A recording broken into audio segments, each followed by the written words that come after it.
you're describing something that's almost the reverse of how most ordained ministers spend their time. Yeah, and it probably helps that I'm new to being ordained. So, and that we had this experience in our first church. We were part of the church, we were called into leadership, and our church started a community project. And so the focus of the church shifted.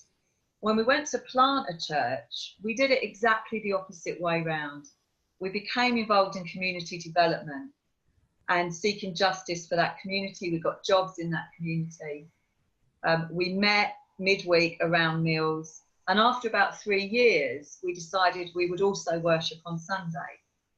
So I think those experiences for me have shown me that I love congregational worship and I love Sundays, but it's not for me where most of the really exciting encounters between God and his people happen.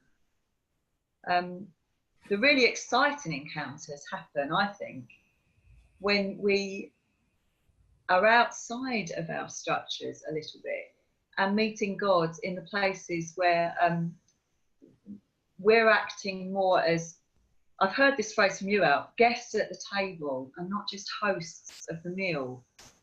And I think that puts the church in a more relevant and interesting stance. It's not that we don't have a contribution, we do, but can we learn as well? Can we learn from our context? Can we be partners with people? Yeah, and the beyond the billboard image, suggests that, particularly we are leaders, we spend a huge amount of our time and energy trying to figure out how to make the billboard attractive, where in a way in which we are the hosts inviting people to something. And yet what we're talking about here as the movement of God is the beyond the billboard is about how we become the guests of people in the communities and the places where we live. That's part of what you're describing. I think it is, and potentially, I think, you know, it's great to see who's taking part in the chat, and it's an international community speaking to each other. And my guess is there are certain contexts where attractional Christianity is still very successful, and actually people are being transformed by being part of those communities.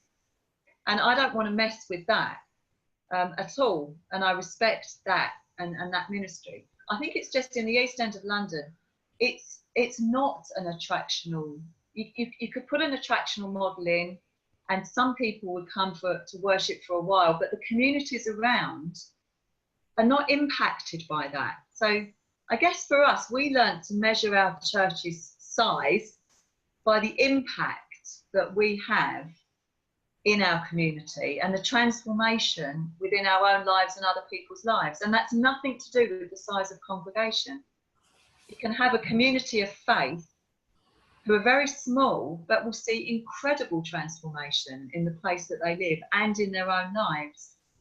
And yet, if you set them up to have to run lots of meetings, lots of programs, not only will they have less impact, they'll also not change as much themselves, because we become part of the people who just take in this kind of commodification model of Christianity. You know, we'll go home and say, what do you give the sermon? How many out of 10?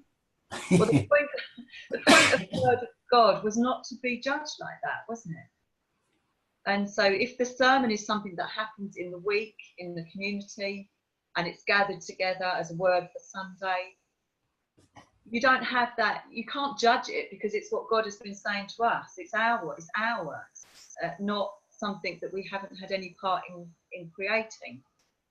And we're still learning this, because I was raised, you know, in a typical church setting, and I love the communities that I was raised in. Baptist church. I'm actually still in the same church, but you know, I've got nothing bad to say about the way things have been. I think it's just, for me, they don't seem to be creating transformed lives, and they don't seem to be the salt and light that Jesus promised they would be. Sometimes they're just kind of like Sunday clubs. I don't want that for myself. Why would I want that for the place that I love?